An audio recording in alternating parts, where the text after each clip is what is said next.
दूसरी शादी। आदि की शादी के लिए उसके मम्मी पापा रिया के घर जाते हैं। अरे कैसे कर दे शादी भाई साहब, आपका बेटा तो अभी कुछ करता ही नहीं है। सुना है आगे पढ़ाई करने के लिए शहर भी जा रहा है। तभी तो भाई साहब हम चाहते हैं कि शहर जाने से पहले इसकी शादी कर दे। और कमाने का क्या है, हर कोई तो पढ़ लिख कर कमाता ही है। हाँ हाँ, और गांव का सबसे बड़ा मकान और समृद्ध परिवार से है आदि। मुझे तो समझ में ही नहीं आता, इतनी जल्दी शादी। रिया भी अभी पढ़ रही है, इतनी अच्छी है वो पढ़ाई लिखाई में, कैसे शादी कर दूं? आप लोग थोड़ा समय दे।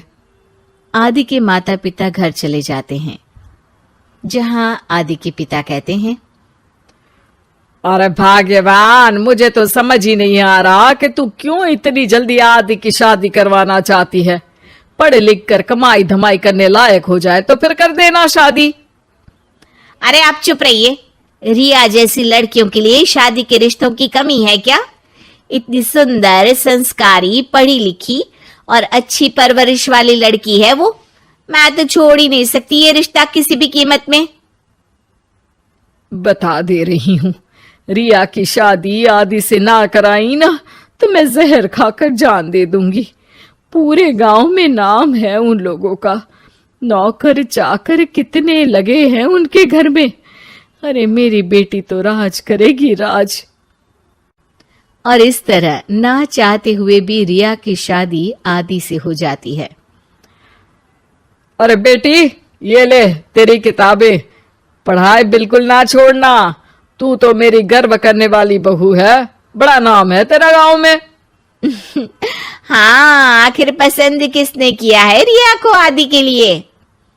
आदि को गांव की रिया इतनी पसंद नहीं होती है। अरे यार, तू तो बड़ा लक्की निकला, रिया जैसी लड़की से तेरी शादी हो गई।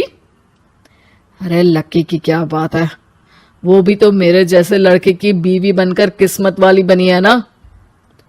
अरे अब तो तू रह नहीं दे, ना तो तू कमाता है ना ही पढ़ने में अच्छा है। क्या है तुझमें? बस पैसा, और वो भी बाप का। आदि को दोस्तों की बात पर बहुत गुस्सा आता है। पिताजी, मैं शहर जाना चाहता हूँ आगे की पढ़ाई के लिए। अरे बेटा, लेकिन यहाँ की पढ़ाई तो पहले पूरी हो जाए। नहीं नहीं, अब मैं किसी भी हालत में शहर में ही रहकर पढ़ाई करूंगा। रिया को आदि का ये व्यवहार अजीब लगता है कि अचानक नई शादी के बाद आदि ऐसा क्यों बोल रहा है। खैर, आदि पढ़ाई के लिए शहर चला जाता है और रिया गांव में रहकर सास ससुर की सेवा करती और बचे वक्त में पढ़ाई। अरे देखो, दामाद जी तो शहर चले गए, हमारी बेटी बेचारी अकेली रह गई। उसे कुछ दिनों के लिए यहीं बुला लाओ ना। रिया की माँ रिया के ससुराल उसे लेने जाती है कि उसके सास ससुर कहते हैं, अरे नहीं नहीं बहन जी, हमारा मन तो रिया के बिना नहीं लगेगा। हाँ माँ, इनको तो शहर जाना ही था पढ़ाई के लिए, बस थोड़ा पहले चले गए। माँ खाली हाथ वापस आ जाती है। आदि शहर में मन लगाकर पढ़ाई करता है और इंजीनियरिंग के लिए दाखिला ले लेता है, तो वहीं रिया भी एमए की पढ़ाई में प्रवेश लेकर समाज सेवा में मन लगाती है। तुझे देखकर लगता है कि मैंने तेरे साथ ठीक नहीं किया बेटी। शादी तो करवा दी लेकिन पति का साथ नहीं मिला। अरे तो क्या हुआ, जैसे मैं अपने माँ पापा के साथ थी वैसे अब आप दोनों के साथ हूं, है ना? सास खुश हो जाती है। अरे सुनो, बहू आदि लौट रहा है शहर से, वो कल आ जाएगा, तुम लोग तैयारी कर लो। रिया ये सुनकर खुश हो जाती है। वो सोच लेती है कि अब वो कुछ दिनों तक आदि के साथ क्वालिटी टाइम बिताएगी। लेकिन जब आदि घर आता है तो उसके साथ होती है एक शहर की लड़की जो जींस और टॉप में होती है। ये मेरी दोस्त है, मेरे साथ रहेगी। आदि उसे अपने मम्मी पापा से मिलवाता है लेकिन रिया से नहीं। रिया सबके लिए खाना लगाती है। अरे ये नौकरानी कितनी सुंदर है, खाना भी अच्छा बनाया है। अरे नहीं नहीं, ये नौकरानी नहीं, मेरी बहू यानी आदि की बीवी है। ये सुनकर लड़की शांत हो जाती है और आदि की तरफ देखने लगती है, फिर वहां से चली जाती है। अरे माँ, क्या जरूरत थी घर की कहानी बताने की? देखा, अब वो बुरा मान गई ना। वैसे भी मैं आप लोगों को बता देता हूं, मुझे रिया के साथ नहीं रहना। मैं शिवानी से प्यार करता हूं और उसी से शादी करूंगा। मैं रिया को छोड़ रहा हूं। आदि ये बोलकर उस लड़की के साथ शहर चला जाता है। रिया ये सब देखकर रोने लगती है, अपने कमरे में चली जाती है जहां सास ससुर उसके पीछे आते हैं। हमें माफ कर दे बेटा। वो दोनों उसके सामने हाथ जोड़ते हैं। आप लोग ऐसा क्यों बोल रहे हैं? ये तो मेरी किस्मत थी, पर अब मैंने सोचा है कि मैं भी आगे पढ़ाई करके आगे बढ़ूंगी।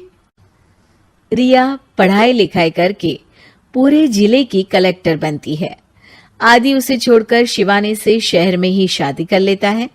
फिर एक दिन रिया के ससुराल में, अरे बेटी रिया, तुझसे मिलने कोई आया है। कौन है माँ? हमें आपकी बहू के बारे में सब पता है। मैं आप लोगों से अपने बेटे के लिए आपकी बहू का हाथ मांगने आई हूं। रिया के सास ससुर और माता पिता ने मिलकर ये फैसला किया था कि वो रिया की शादी करवा देंगे। पूरे जिले में नाम कमा चुकी रिया की शादी उससे भी बड़े ओहदे के सिट से हो रही होती है कि शादी वाले दिन आदि भी वहां आ जाता है। अरे माँ, ये क्या हो रहा है? तेरी हिम्मत कैसे हुई घर में घुसने की?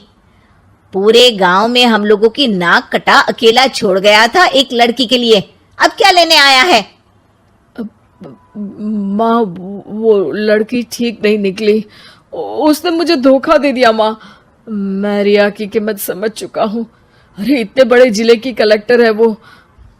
मैं यहाँ नहीं था, फिर भी उसने आप लोगों का पूरा ध्यान रखा। बहुत लेट हो चुका है बेटा। रिया आज अपनी नई जिंदगी की शुरुआत करने जा रही है, अब उसे भी जीने का हक है। वो तेरी सुविधा से जिंदगी नहीं जी सकती। तूने तो हीरा खो दिया बेटा।